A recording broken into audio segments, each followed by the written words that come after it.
Well, thank you all for being here. I appreciate very much your coming. I hope that you understand what a great treasure you have in your Vice Chancellor, now President. It's the first time we met was back in 2006.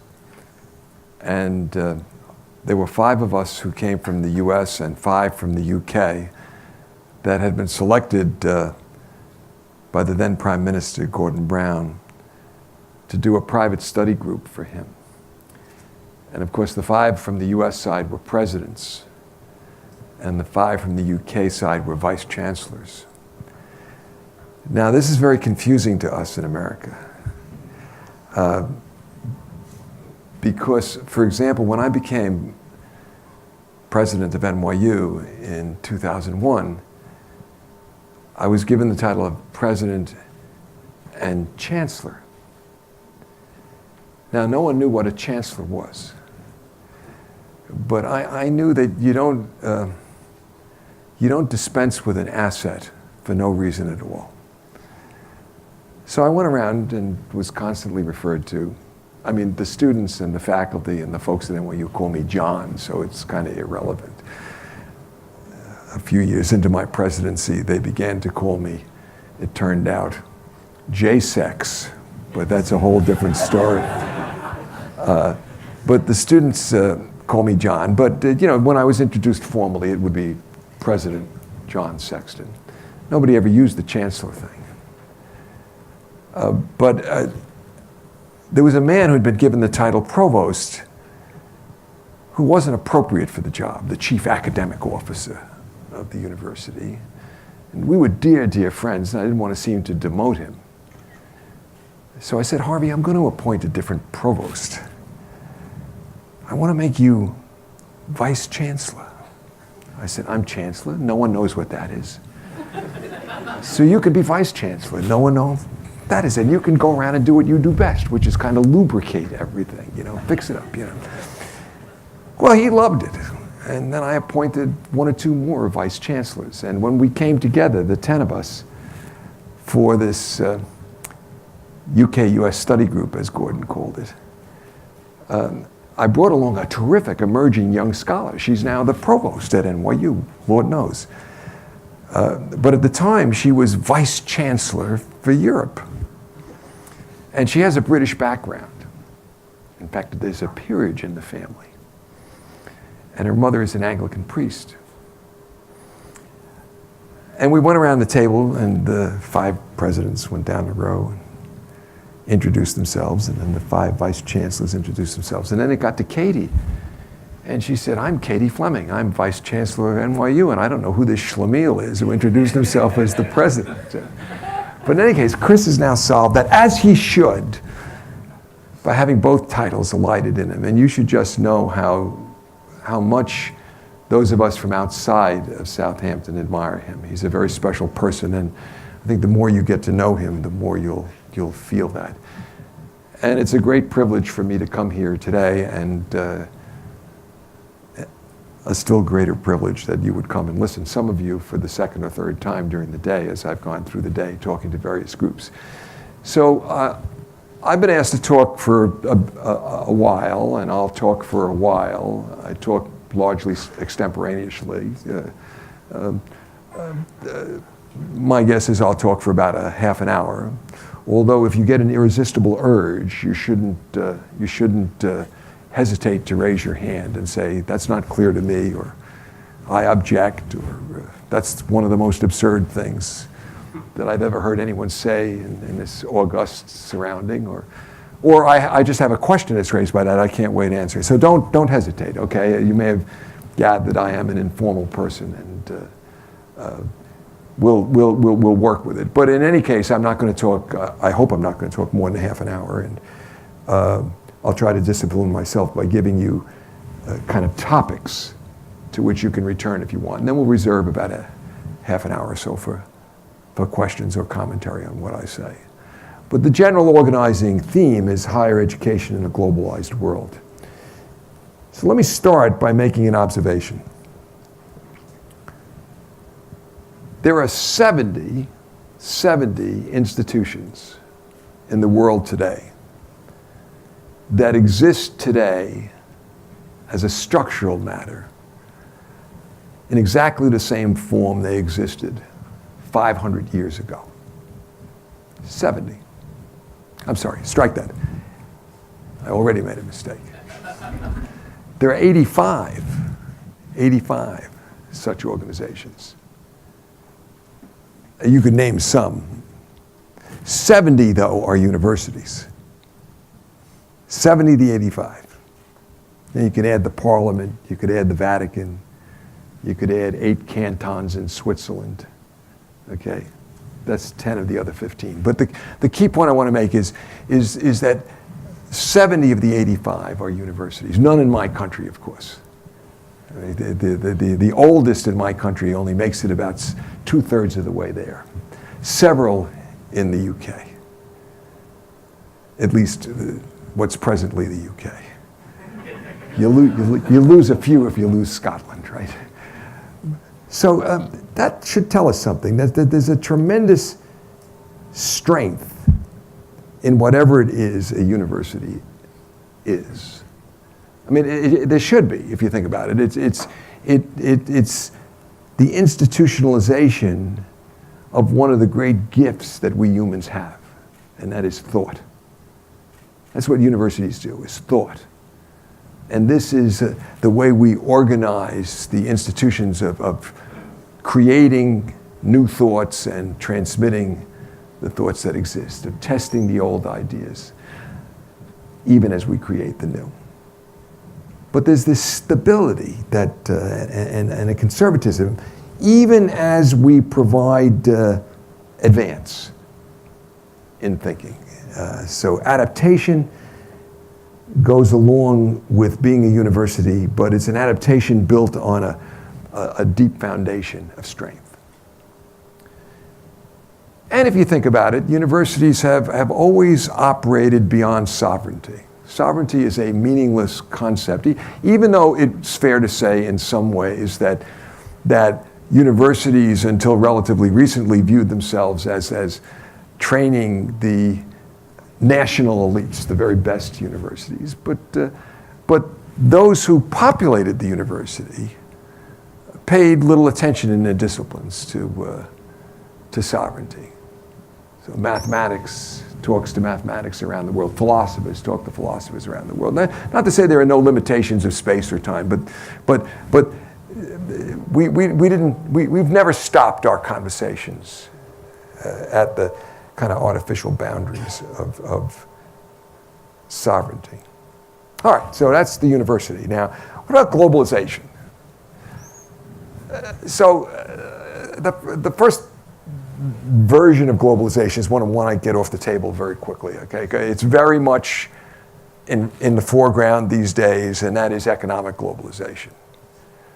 So let's just stipulate in this group that economic globalization is a powerful force, but it's a very, very small part of the picture that is globalization. There is, I think, a kind of twofold trend that captures globalization much more broadly. The first is that the world is miniaturizing. The world's getting tiny. Barriers of space and time are becoming less and less. We're all in each other's lives. Sometimes quite explicitly, sometimes obviously, but somehow or another we're in each other's lives. And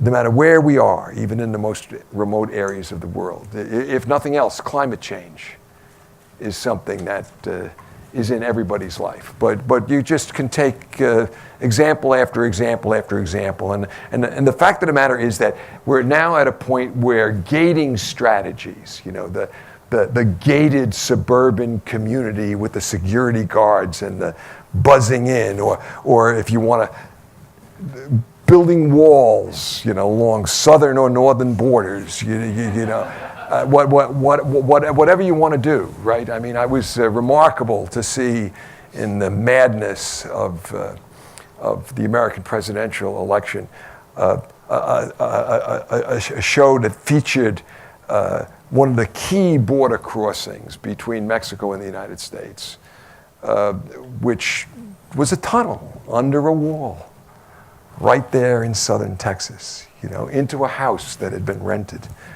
that the immigration, or maybe even a plane that flew over the wall, or maybe even someone that came in on a tourist visa that stayed. I mean, so these gating strategies aren't going to prevent people from being in our lives anymore. The world has miniatured, and it is a fact of existence that we are all going to be in each other's lives, and fairly powerfully. So now, the part of the question is, at this moment, and so I have a PhD in religion and I have a doctorate in law. So I have these two doctorates, neither of which can give you mathematical answers.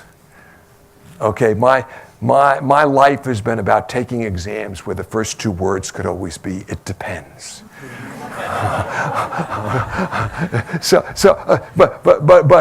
But I can tell you if when we get to the question and answer period, whether or not there's a God or there's justice. But I can also tell you this, looking at this picture in the fullness of time, the way a student of law and religion does, counting in centuries, not months, we're at a pretty important inflection point, because there are two reactions that we can have, two very different reactions that we can have to this miniaturization of the world. And one is fear. Fear. So I'm afraid of that which is unfamiliar to me, that which is different from me, and a kind of nativism that grows out of that fear. And the other, and of course there's a spectrum, but the other end of the spectrum would be embrace. Embrace. Actual welcoming that new way of being in the world, that new way of looking at the world, that new way of looking at me. Universities have always been on the side of embrace. Right? Universities have always been about understanding and building bridges to the new. So that's worth noting, I think. There's a word that theologians in my tradition use to describe this embrace. It's a word that was taught to us in the 1960s by a great pope. I'm a Catholic, okay, and the great Pope John the 23rd taught us the word ecumenism, ecumenical. The wonder of looking at life not through the one window you're given at birth, but through the many windows of the mansion, and how you could understand yourself and understand. This is not a relativism. This is not giving up your space, but understanding, in the great poet Burns's words, how others see us is in itself elucidating. And then truly seeing the world through their eyes is another. So that ecumenism, that could be the mission of universities as they build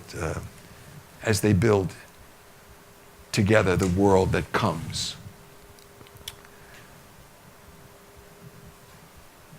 Now let me move to what I might call a synthesis of higher education and globalization in a very specific academic mission. And there's a worldview here. You don't have to accept the worldview. I just want to be explicit about what my worldview is. So I'm educated by the Jesuits, and I'm influenced deeply not only by John the 23rd, but by the Jesuit theologian Teilhard de Chardin. So Teilhard, who was a scientist, he was a paleontologist, but principally a philosopher and a theologian. Teilhard looked at the world and explained the theology of my church the Catholic Church, and Christianity in general, explained it through a metaphor to evolution. And the metaphor was that a species would emerge, sometimes after several false starts, and then diverge into a multiplicity of forms. And at a certain point, there would be a convergence on what Teilhard called point omega. Point omega being the end point of the present stage, because point omega itself would be a new emergence, divergence, convergence. And this was the pattern of history theologically. Now, he's talking about this in a very Christian sense, because point omega is Christ. Point omega, Christ, is the person who shows us what we could be, the person who becomes God. And that's the next stage. Right? So along the way, in thinking about this, Carl Jaspers came to a similar idea when he talked about the axial age, which could be seen as a point of emergence.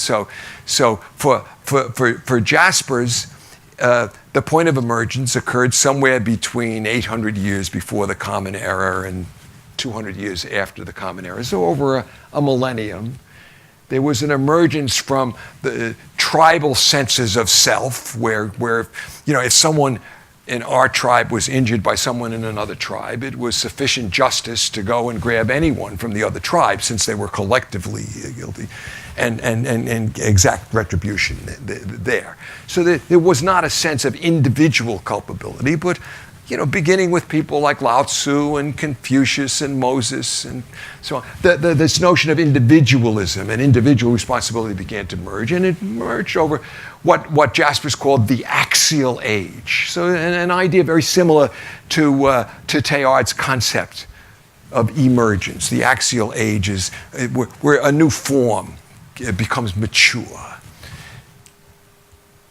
Interestingly, Jasper's thinking and Teilhard's thinking and globalization all kind of come together in the last 40 or 50 years. If you go back and you read Teilhard's writing in the 40s and 50s, he talks about how the world is miniaturizing and how he sees coming point omega, which will be the convergence. But some people writing in the wake of Jaspers say that we're moving, that point omega is a second axial age. And it's an age where, having perfected individuality. Now, I come from Greenwich Village, New York. I don't know how many of you have been to Greenwich Village, New York, or read about Greenwich Village, New York, but suffice it to say that if this talk were occurring in Washington Square Park by NYU, and the naked cowboy walked by, and the naked cowboy, as his name implies, is covered only with a hat. Nothing else is covered. And if he walked by, you would pay as much attention to me as he walked by as you were paying in his absence. It's not a remarkable event. Okay, you could do anything. We have, in Greenwich Village, New York, and in the world generally these days, we have perfected individuality. Okay, we've almost lost any sense of the collective. Right? So now the question is, will there be a second axial age with this convergence coming together? Will we react against this backdrop where we have to make a choice somewhere along a spectrum of nativism to ecumenism? Will we make a choice in the direction of ecumenism that says, okay, we now will go beyond individuality to a community of communities? So now I'm no longer talking theology here. You don't have to buy into any theology here. You can be an atheist and buy into what I'm now presenting as kind of a progressive secularism that invites the movement beyond individuality to a notion of micro-community, but interlocking, interdependent micro-communities, a community of communities. So think of the elements of a watch, for example. the elements of a watch that are each identifiable. They haven't lost their individuality, but together they interlock and make a whole that's greater than the sum of the parts.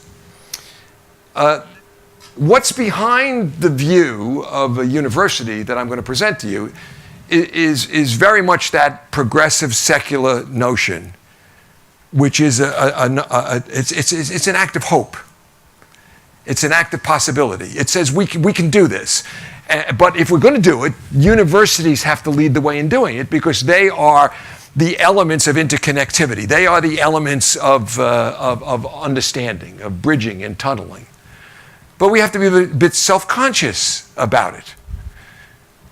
Now, I've already said that we met because of Gordon Brown. I must give him credit at this point because somewhere 10 years ago or so, we were having breakfast together, just the two of us, and we would love to talk about this.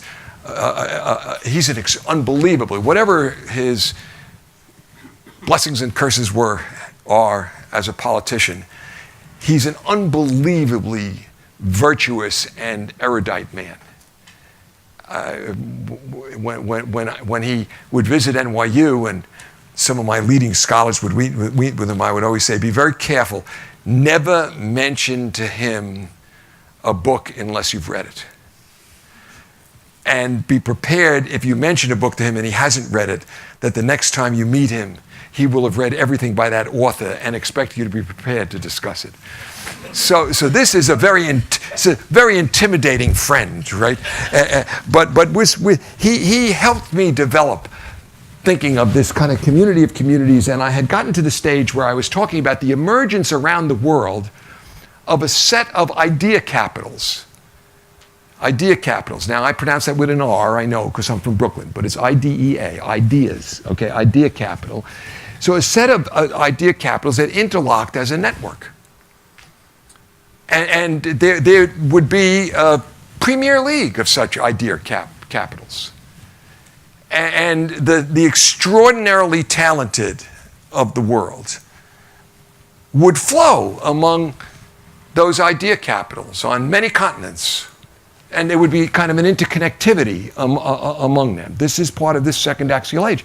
And Gordon was the first one to say to me that the idea is very much, if you've read Jacob Burckhardt's History of the Renaissance in Italy, it's the Italian Renaissance taken global in the 21st century.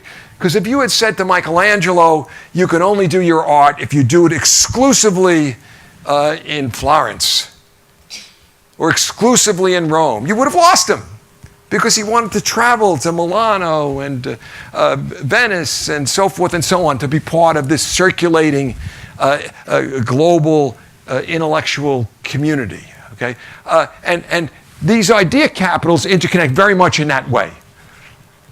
And I said this: we should model, or at least have some universities that model that interconnectivity and that circulation and that migration. Because universities always have operated beyond sovereignty. Now, Gordon has a very, very kind practice of keeping a pad. And I said those words for the first time in his presence. Universities always operate beyond sovereignty. He said, I love that phrase. He said, I'm going to copy that phrase. And he wrote down beyond sovereignty. And he said, I'm going to use that. And I said, Mr. Prime Minister, this is why your polls are in the tank. I said, John, head of a university, okay to say beyond sovereignty. Gordon, head of government, not a good idea to say beyond sovereignty. But you know, immediately he corrected me in the most gentle way. And I want you to hear his correction because it's important to the substance of what I'm trying to say to you. He said, you're wrong. You're wrong. These forces are inevitable. And he said, it's my job to make sure that major cities in the UK are main stops in the circulatory system. And it's the job of you to make sure New York is a main stop in the circulatory system. And he was right. He was right. Now, politically, perhaps not a wise thing to say, but of so many things, isn't that the story of our time? There's so many things that are right. You can't say because it's not political to say it. So against this backdrop of this tremendous utility of the university, there are extraordinary obstacles. Okay. So what are the obstacles? I'm just going to list them. Okay. I've written about some of this. I'll have a book coming out on more of it. If you're interested, I'll send you chapters, as long as you don't circulate them. But it'll be done in a few months anyway. But just to list some, and I'll speak only for the United States. I can't talk for the UK, I can't talk for Europe, I don't want to, my case is made sufficiently just speaking for the United States. We in the United States have developed a very deep allergy to nuance and complexity.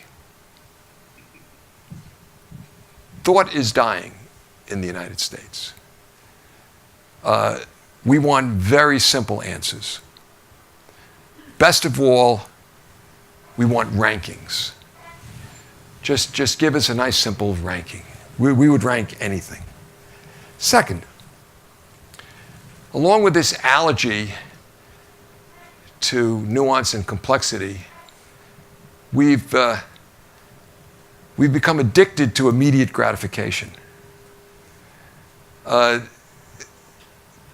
quarter-to-quarter reporting of our companies and stocks going up and down is only the most obvious symptom of it. We want immediate gratification in virtually every part of life. The idea of planting trees under which others will sit is becoming less and less prevalent.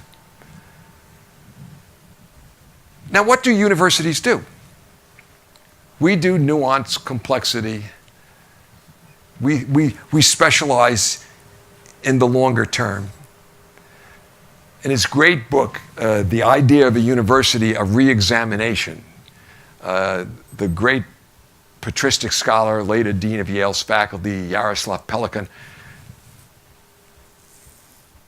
talks about how, as a child, his father gave him an edition, I forget what number edition it was, of the Encyclopedia Britannica, which had 9 folio columns on the Delian League and only 1 paragraph on uranium, dismissing it as meaningless. Okay, and he said, today I'm on the board, the editorial board of the Encyclopedia Britannica. But he offers that as an illustration of what if one takes only a short-term utilitarian approach to things, all of the basic research for good and ill, in and around uranium, most of basic research would be dismissed, let alone the humanities and most of the social sciences. So all of this is leading, in most parts of the world, not all, there are exceptions. There are exceptions in the Gulf. There are exceptions in China that one could note, exceptions in Singapore, in Korea. But a massive disinvestment in higher education. In education generally, but today I'm talking to you about higher education. A massive disinvestment. And a disinvestment in the research agenda, in particular, of research universities like Southampton or NYU. And this comes in the face of an inexorable, an absolutely inexorable 3-variable equation. Cost minus subsidy equals price. Call price tuition in this context. Cost minus subsidy equals tuition.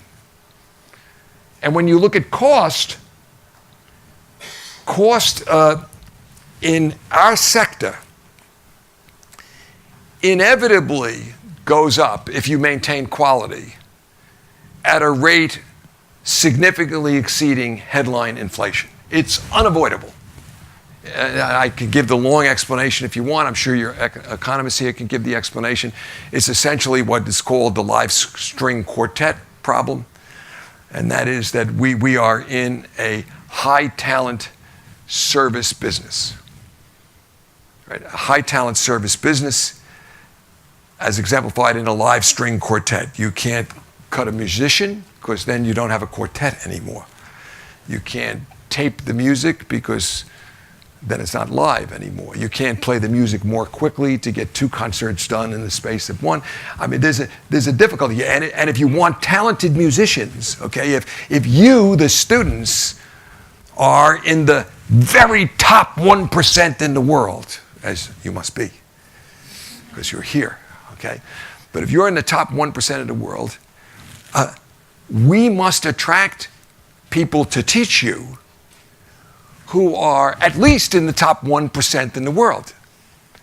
Not the top 1% of faculty members at universities, the top 1% in the world. In other words, we have to attract them into being professors when they, as members of the top 1% in the world, have all kinds of other options.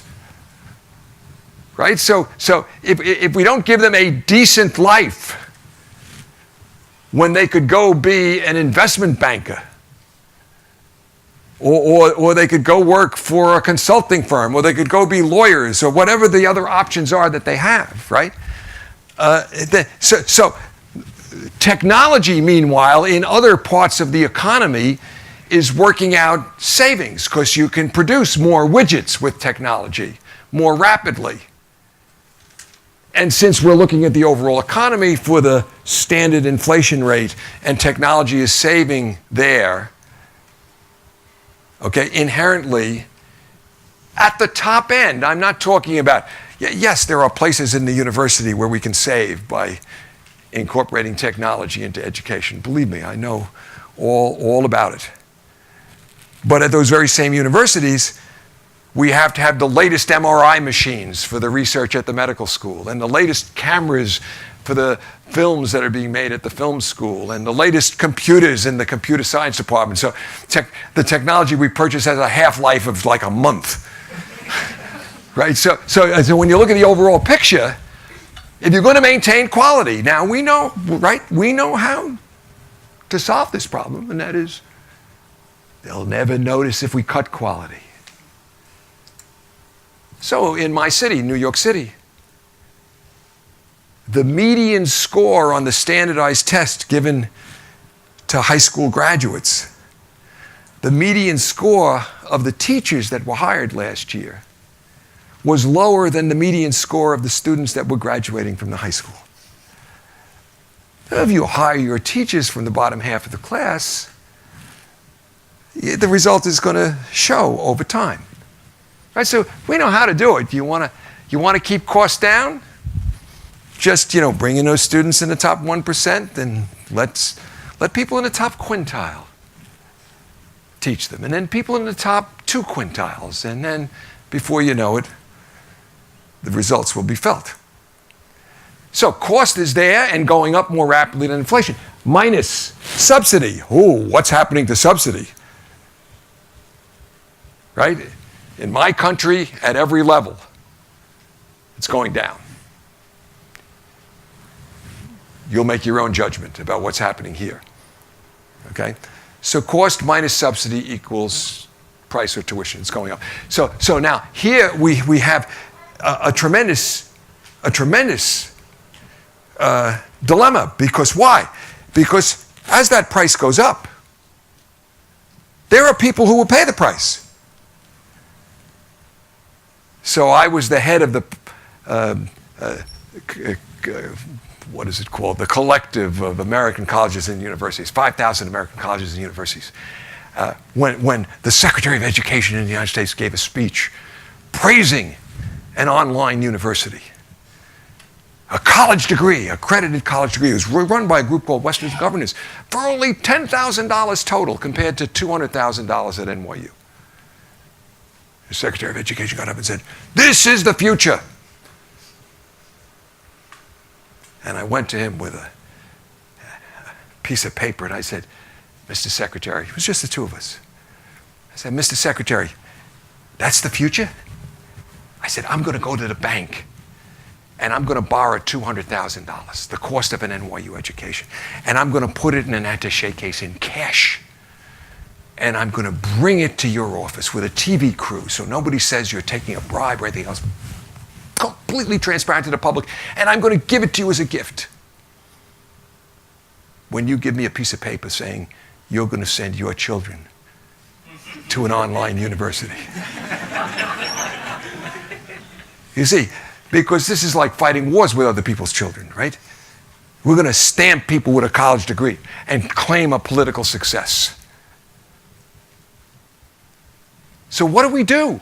Okay, if this cost minus subsidy equals price/tuition, if we're caught in that dilemma, what do we do? Because people will pay. I live in a city where NYU's tuition is, yes, $50,000, and I don't make a bit of apology about it. Okay? But I live in a city where those people who have all the choices, all the information, all the influence, kill, fight with each other, call up friends to exercise influence, to get their kids into kindergartens that cost $35,000. Now, when you put it in that context, $50,000 for a university education doesn't sound like a lot. When the people would all, but who doesn't have the choices? And if we're not careful, in this world when higher education can present this wonderful, binding, axial, ecumenical moment, it'll be used instead to create a caste system that is the strongest caste system that's ever been created, because we'll be stamping with those other degrees the children of the poor or the uninformed, and we just will recapitulate. But now, instead of giving to the children of the wealthy an inheritance which they can squander, we'll be giving them an education and connections. The connections that come from being with the folks that make it into the universities, almost without capacity to be squandered. Okay, there are different responses to this, and this gets me to the final part of what I want to talk to you about. How does a university embrace this ecumenical role? First, I would say, if you embrace it, and in the interest of full disclosure, NYU has embraced it more aggressively than any other institution in the world. That's not President Emeritus talk. That's, if you think it's a good idea, then you think that's great. If you think it's a bad idea, you think it's horrible. But the fact of the matter is, we're all in. We looked out at the world. We saw this possibility. We saw what New York was. Now, many of you, most of you probably have not been to the NYU, quote, campus, close quote, in New York. Any of you that claims to have been to the NYU, quote, campus, close quote, in New York is a fraud, because there is no NYU campus in New York. We have no campus. We have buildings in New York. In fact, we're the second largest owner of property other than the government in New York. We have about 240 buildings. They are spread throughout the city, largely located in Greenwich Village, but we don't have a single blade of grass on campus. We don't have a single spot to which you can retreat. We don't have a single gate. We are in and of the city. Okay? If you want retreat from the city, you go to Columbia. And you get into that gated community with the wonderful blades of grass, and you lie there and look up at the sun. There's no place to lie down on our campus, unless you want to lie down on the floor of the library or in a classroom. Okay? And we are packed in. Humanity and humanity's life, in each other's lives. We're just all, it's not quite as bad as a subway car in New York at rush hour, but it's tight. Okay? But we looked and we saw, wait a minute. This place, New York, is the first city in the world that has an active neighborhood for every country in the world. It's the first city in the world that can say, in our public schools, there is a child that was born in every country in the world. Many of them, as a matter of fact. So you can taste the food or hear the prayers or the music or the language of any country in the world by getting on the subway in New York. And the interesting thing is you go out to those neighborhoods and you say to people, where are you from? And they'll say, New York. Now that may be Irish New Yorkers like me, or Russian New Yorkers like my bride, but they're New Yorkers. They're a community of communities, interlocking, creating a whole that's greater than some of the parts. So we saw that, and we understood that since we weren't a gated community, embracing this ecumenical agenda was the natural thing for us to do. So we said, let's do it. So first of all, we started saying to students, if you come here, we'll give you the kind of education places like Southampton or NYU should give you, with the very best of the faculty we can attract, among the best in the world, Nobel laureates, Pulitzer Prize winners, and so forth. We'll take a second seat to none in that regard. But we're going to give you a second education in the ecumenical skills of the second axial age, where you learn to do the bridging and the tunneling and the embrace of those that are different from you. And you wonder what's behind those eyes and under that wonderful hair. And how is she seeing me? And what mysteries does she behold inside? And a genuine dialogic dialogue, not just dialogue where you talk to each other, but where you really try to get in the other person's place to understand your own. So we're going to give you that skill as well. And then when you get used to it, and we'll do it, it has to run through everything. So in our dorms, for example, we're a residential school.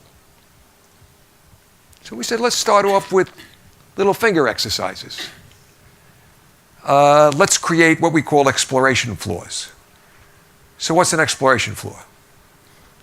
Well, I'm interested in Scrabble. It's a word game. You have it here? Scrabble? Okay. So I'm interested in Scrabble. I'm passionate about Scrabble. Okay, fine. You can be on a floor or a couple floors in the dorms of Scrabble players. And then 2 floors above are a floor or 2 floors of crossword puzzle people.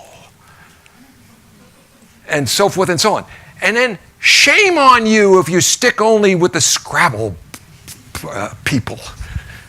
Right? We would never do an ethnic or racial floor. Okay, you start off with simple, bridging and tunneling. And before you know it, the Scrabble players are even hanging around with the jazz players. And the jazz are playing around with the opera, and so forth and so on. So now you're getting used to that? Okay, now go over to the front of the library on Saturday or Sunday and get on a bus. And where does the bus go? To a neighborhood.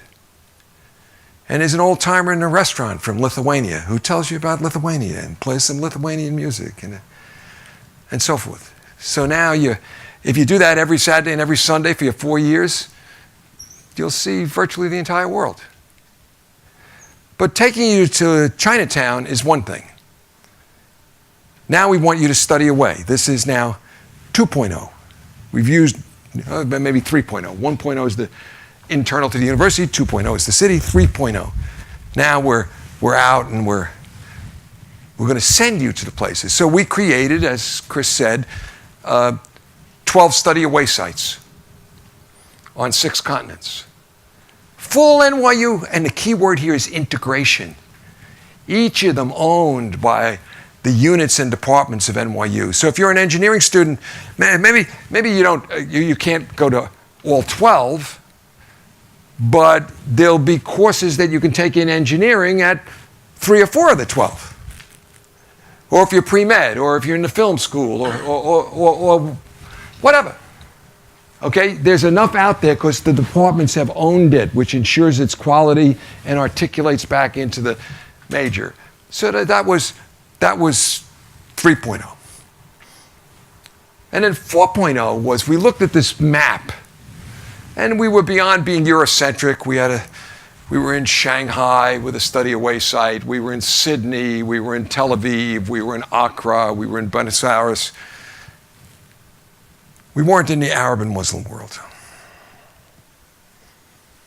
How could you be the ecumenical university and not be in the Arab and Muslim world? And that was when we went to Abu Dhabi with the thought of opening a study away site, and they raised the stakes. And they said, no, we've heard about these idea capitals you talk about. We want to be the idea capital in the Gulf. And if you will partner with us to create that, we will create a full university here at the highest level in the world. And not just for our local population, but for the vision of this community coming together literally from around the world. Literally from around the world. So we started that now. It's 8 years ago. We just took in our 8th class. And it's growing. It's a fraction of Southampton, but it'll be 2,000 undergraduates and 1,000 doctoral students. We've just passed 1,000 because we're metering up slowly, not because we don't have the quality applications, but because we're trying to inculcate deeply the values of ecumenism. So with about now 1,400 students on campus, there are 124 countries represented. And the largest group is 15%, 1-5, the largest group. And that group is the American group. Less than 5% come from a 200-mile radius around Abu Dhabi. So they're not local students, although there's about 5% from the Emirates. And they get along. And they have graduated. We've now had 3 graduating classes, and they're in the best graduate and professional programs in the world. One index for an American school is a Rhodes Scholarship at Oxford. With less than 1,000 graduates from NYU Abu Dhabi, we have 7 Rhodes Scholars. We haven't had 7 Rhodes Scholars from NYU New York in its history. And then from that developed NYU Shanghai. The Chinese government came to us and said, we want to do the same thing in Shanghai that you did in Abu Dhabi. And we're fully supported there too by the government. Although the difference there is half the students are Chinese. Although when there are some Chinese students in the room, I'm sure you know what the Gaokao exam is. You can only apply to NYU Shanghai. Apply if you're in the top 1% on the Gaokao. We're more selective than the C9. And then you go through our 2-day interview process, just as you do in Abu Dhabi before you're admitted. So there are now this network, think the Italian Renaissance again, this network, you can enter any one of 3 doorways. You enter, it makes a difference where you enter, because in New York, 75% of your classmates are going to be American, and you're going to be in an American city. The Abu Dhabi's the other end of the spectrum. There is no dominant ethnic group either in the school or in the city, because only 15% of the people in the Emirates are citizens of the Emirates. But it's small and distilled, and you can't avoid anybody.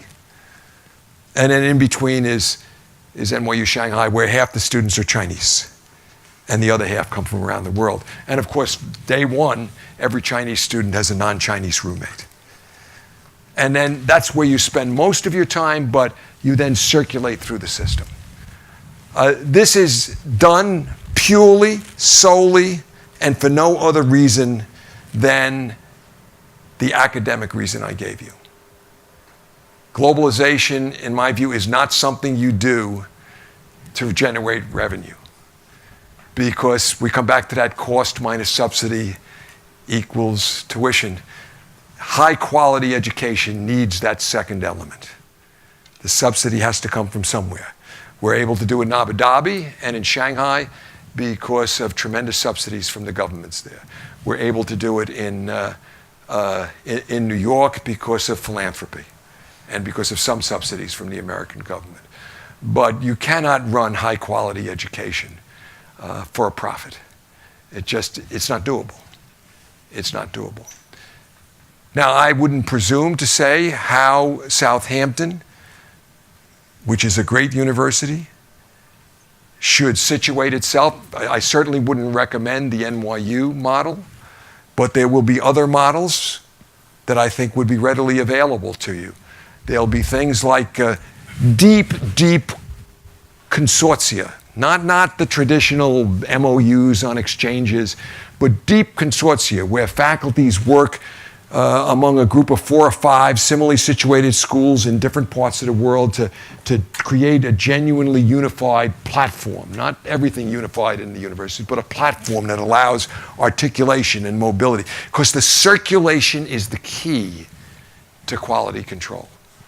If the blood is circulating through the system, if those students are circulating through the system, if the faculty is circulating through the system, everybody cares about it because your students are going to be in my class.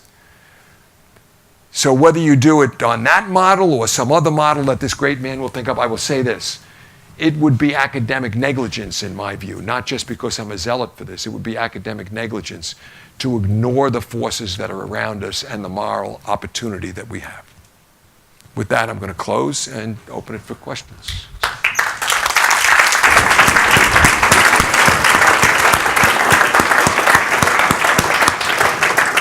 Well, John, we have time for a few questions, so I'll ask around the room if anyone would like to pitch a question for John to start with.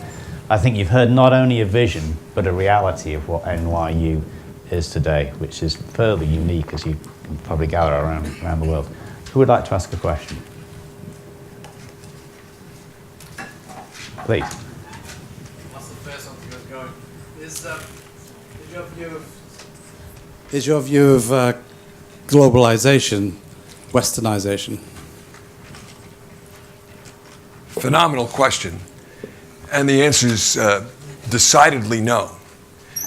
There are a set of windshield issues, criticisms that can be leveled against what I've proposed. And when I list them in my writing, the first one I list is exactly that. And if as a person who comes with a commitment to ecumenism, in religion as well as in the secular progressive notion, if I came with a religion that I sought to impose as a missionary or to offer as enlightenment to those in need of enlightenment, I would think it was violating the basic principles I have. So I would not see what I'm proposing in globalization as westernization. I think that the interesting point that derives from that is, so NYU is an American university, and it has core principles in the tradition of the Anglo-American university and the continental Anglo-American university, really, but I'm going to focus narrowly on the Anglo-American university. Those core principles can't be compromised. So one of them, for example, is academic freedom. Okay, one of them is shared governance. Those principles can't be compromised. Now, when one moves into new environments with that, one encounters today universities, some of them with very long traditions, many of them with traditions longer than the traditions of universities in my country, but they don't have complete congruence with us on those core principles. Or if they do have them in the leadership and even in the faculties of the universities, they're not always able to play them out in their societies in the same way. So the question then becomes, in the ecumenical moment, as we encounter those other universities, how do we help them actuate that which they want to be in the community of universities? But it's not making them like us. When we first went into Abu Dhabi, the ruler there would say to me, I want the NYU that's in New York. And I would say, you shouldn't want that. And we shouldn't want that, because if it's just going to be the NYU that's in New York, then why would we do it? Right? But what I want you to understand you're accepting is the NYU that will grow and flourish in Abu Dhabi, and I said the same thing in Shanghai, which has the core principles that we do, because that's us. What you do with that is not for me to decide. Does that make sense? Yes, there is. Go on. I'm not afraid. I welcome dialogue, so yeah. You will get the conversation from a lot of faculty that we have many thousands of overseas students come here because it's the West. Right.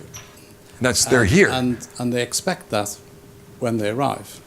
Here. Here, yes. And those same thousands go back to their original country. Right.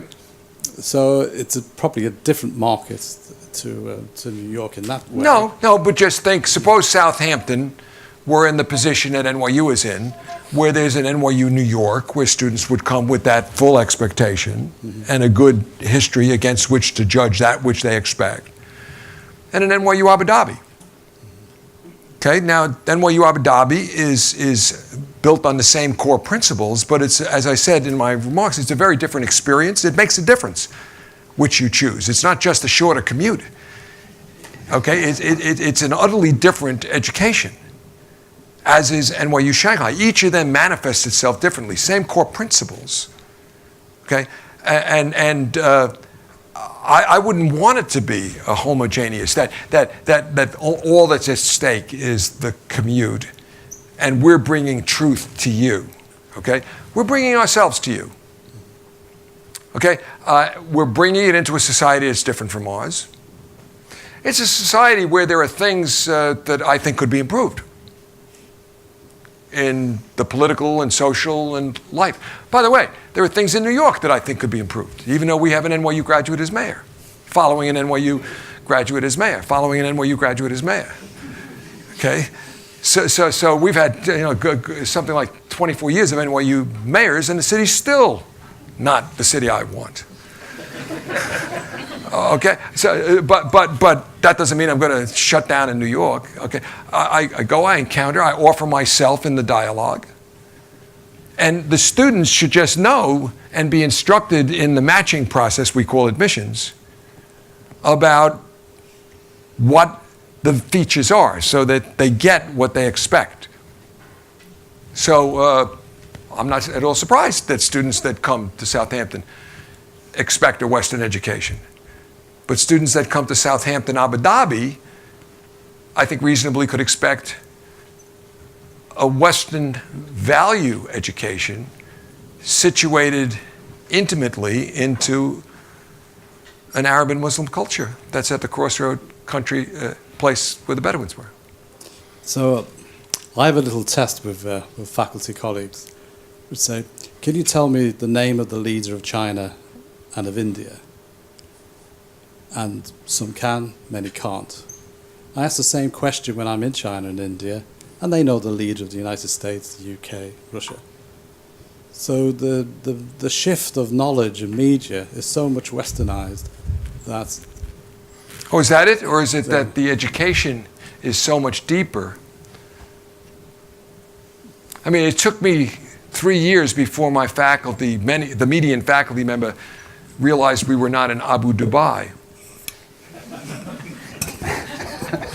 I mean, to me, this is evidence of the need for engagement. You know, I come from a country where only 15% of the people have passports. Only 30% of the Congress has passports. Okay, so to me, the fact that some in Congress might not know what continent India is on, let alone who the leader is part of my affirmative case. I've got another question down here. Colin. Thanks very much, Chris. John, thank you very much for your inspirational talk. You once called me a globalist in Abu Dhabi, and I've worn it as a badge of honor ever since and doled it out to my friends and trusted colleagues. So I completely get this. And yet, we live in an age of the grand retrenchment. Is it yours or mine? It's yours. Okay. The grand retrenchment, whether it's Trump or Erdogan or Putin. In Brooklyn, we do it this way, Colin. Trump. Okay. Trump. Got it. So universities find themselves.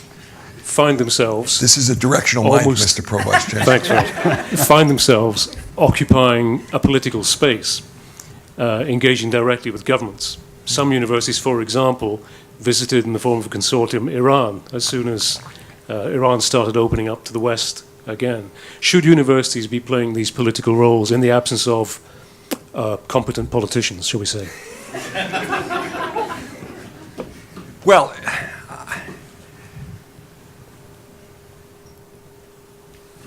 universities, in my view,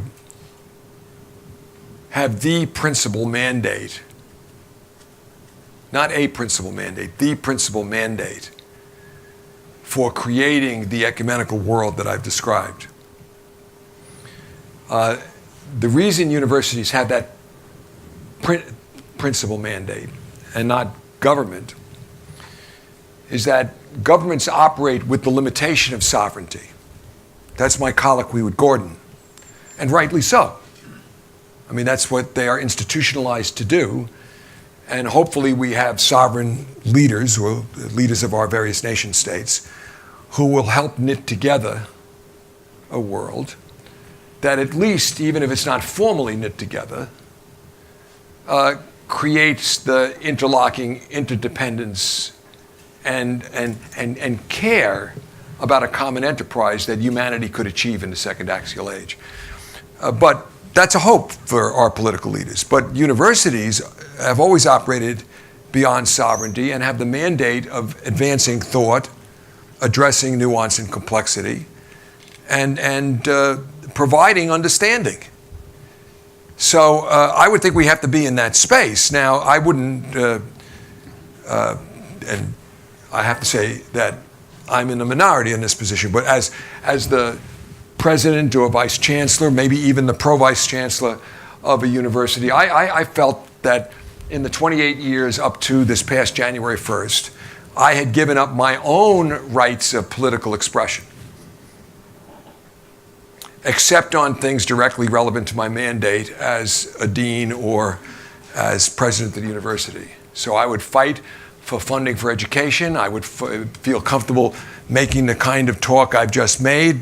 I would feel comfortable fighting for student financial aid and so on, but I would not opine on the war in Iraq, okay? Because I think that a university has to be a sanctuary for robust debate. It's one of its cardinal principles, and it is the job of those of us that are stewards of the university writ large to assure that that debate occurs. And if we're associated with one side or the other in the debate, then it compromises the appearance of our being the umpire on that. Now, I say I'm in the minority on that. I bring it up only because I would be among the first to go to Iran.